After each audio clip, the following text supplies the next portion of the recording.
আসন্ন ঈদুল আজহায় নিরবচ্ছিন্ন বিদ্যুৎ সেবা নিশ্চিত করার লক্ষ্যে এক বিশাল কর্মযজ্ঞে নামছে নর্দার্ন ইলেকট্রিসিটি সাপ্লাই পিএলসি। তবে এই স্বস্তির উৎসবের আগে নির্দিষ্ট কিছু এলাকার বাসিন্দাদের পোহাতে হবে দীর্ঘ ভোগান্তি। আগামী রোববার থেকে শুরু হচ্ছে টানা 13 দিনের পরিকল্পিত বিদ্যুৎ বিভ্রাট।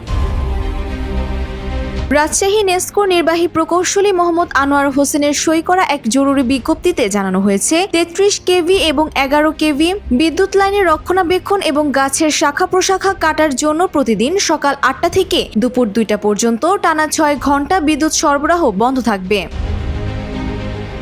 কর্মসূচি অনুযায়ী আগামী 10 মে রোববার দেওয়ানপাড়া ফিডারের আওতাধীন এলাকাগুলোতে কাজ শুরু হবে। এরপর ধারাবাহিকভাবে 11 মে সোমবার মেহেরচণ্ডী ও বুধপাড়া এলাকা, 12 মে মঙ্গলবার সুগার মিল ও কাটাখালী বাজার, 13 মে বুধবার শ্যামপুরে বিভিন্ন পাড়া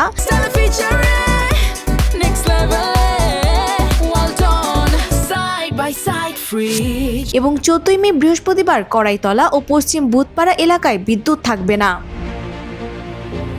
ভোগান্তির এই তালিকা এখানেই শেষ নয়। 16 মে শনিবার থেকে শুরু করে 24 মে রোববার পর্যন্ত পর্যায়ক্রমে বনগ্রাম, হাজরাপুকুর, কাটাখালী পৌরসভা, কাপাসিয়া বাজার, বিহাস ও সর্বশেষ পদ্মা আবাসিক এলাকায় নির্ধারিত 6 ঘন্টা বিদ্যুৎ সরবরাহ বন্ধ থাকবে।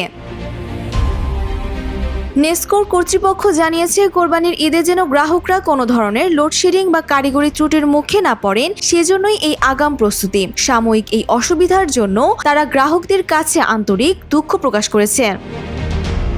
Desk report, Bangladesh bulletin.